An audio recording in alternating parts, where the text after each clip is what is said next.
இதை தேங்காய் பால் கோதுமை கஞ்சி பாருங்களா, பார்க்கவே எவ்வளோ ஒரு சூப்பராக இருக்கும். டேஸ்ட் பார்த்தீங்கன்னா அந்த அளவுக்கு நல்லா சூப்பராக இருக்கும். நீங்கள் டயட்டில் இருக்கிறேன்னு சொல்கிறவங்களுக்கு, நான் ரொம்ப குண்டாக இருக்கேன், அதிகமாக சாப்பிட்றேன், அப்பப்போ பசிக்குது அப்படின்னு சொல்கிறவங்களுக்கெல்லாம் இந்த கோதுமை தேங்காய் பால் கஞ்சியாக ட்ரை பண்ணி பாருங்கள். சட்டுன்னு உடம்பு குறைஞ்சிடும், பசிக்காது. தேங்காய் பால் கோதுமை கஞ்சி எப்படி செய்யலான்னு பார்க்கலாமா? Hi friends, welcome to Kerala சமையல். கேரளா சமையலில் தேங்காய் பால் கோதுமை கஞ்சி தான் பண்ண போகிறோம். வாங்க எப்படி செய்யலான்னு பார்க்கலாம். இப்போ ஒரு பவுல் வச்சுக்கோங்க. 250 கிராம் கப்பில் 1 கப் நான் பால் கோதுமை எடுத்திருக்கேன். இப்போ உள்ள சேர்த்து கொடுத்துக்கோங்க. சேர்த்து கொடுத்துட்டு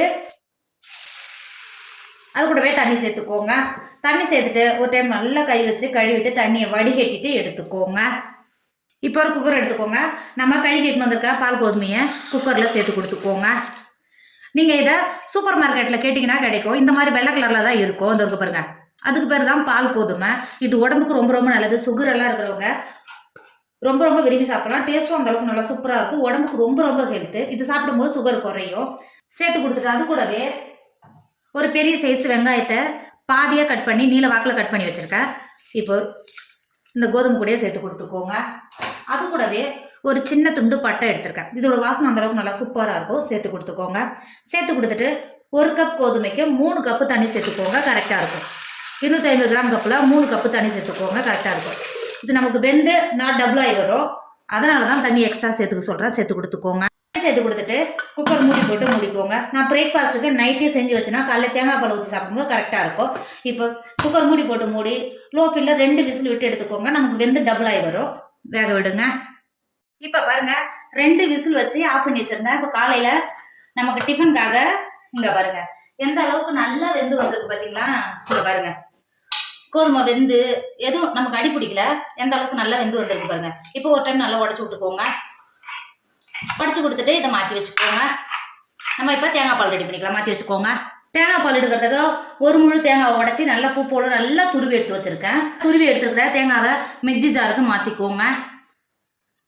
மிக்ஸி ஜாருக்கு மாற்றி கொடுத்துட்டு அது கூடவே 1/2 கப் தண்ணி சேர்த்துக்கோங்க. தண்ணி சேர்த்து கொடுத்துட்டு மிக்ஸி மூடி போட்டு மூடி நல்லா தேங்காய் பாலை நல்லா அரைச்சி எடுத்துக்கோங்க.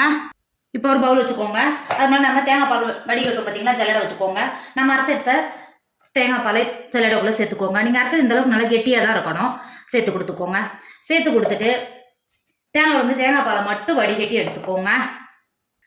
நமக்கு பிழிஞ்சு எடுத்த தேங்காய் பால் இந்தளவுக்கு நல்லா கெட்டியாக இருக்கணும். நமக்கு தேங்காய் பால் ரெடி ஆகிடுச்சு. இப்போ பாருங்கள், நம்ம உடச்சி வச்சுருக்கிற கோதுமையில் நம்ம தேங்காய் பால் வடிகட்டி எடுத்தோம்ல, இது உள்ள சேர்த்துக்கோங்க. சேர்த்து கொடுத்துட்டு அது கூடவே 1 டேபிள் ஸ்பூன் உப்பு சேர்த்துக்கோங்க. உங்கள் டேஸ்ட்டுக்கு அனுசரித்து உப்பு சேர்த்துக்கோங்க. சேர்த்து கொடுத்துட்டு தேங்காய் பாலோட உப்பு எல்லாம் சேர்ந்து கோதுமையோட நல்லா இந்த மாதிரி கிண்டி கொடுத்துக்கோங்க. இந்த அளவுக்கு நல்லா கிண்டி கொடுத்துட்டு நம்ம தேங்காய் பால் சேர்த்துட்டு கொதிக்கணும்னு அவசியம் கிடையாது. ஒரு 5 நிமிஷம் தேங்காய் பால் சூடானா மட்டும் போதும். இதுக்கு மட்டும் சூடாக்கிக்கோங்க. இப்போ பாருங்கள், தேங்காய் பால் சேர்த்து லைட்டாக ஆவி வர மாதிரி இருக்குது பார்த்தீங்களா? 5 நிமிஷம் நல்லா சூடாயிடுச்சு. இறக்கிட்டு வேற ஒரு பாத்திரத்துக்கு மாற்றிக்கோங்க. பாருங்க, நம்மளோட கோதுமை தேங்காய் பால் கஞ்சி சூப்பராக ரெடி ஆயிடுச்சு. இதோட டேஸ்ட் அந்த அளவுக்கு சூப்பராக இருக்கும்.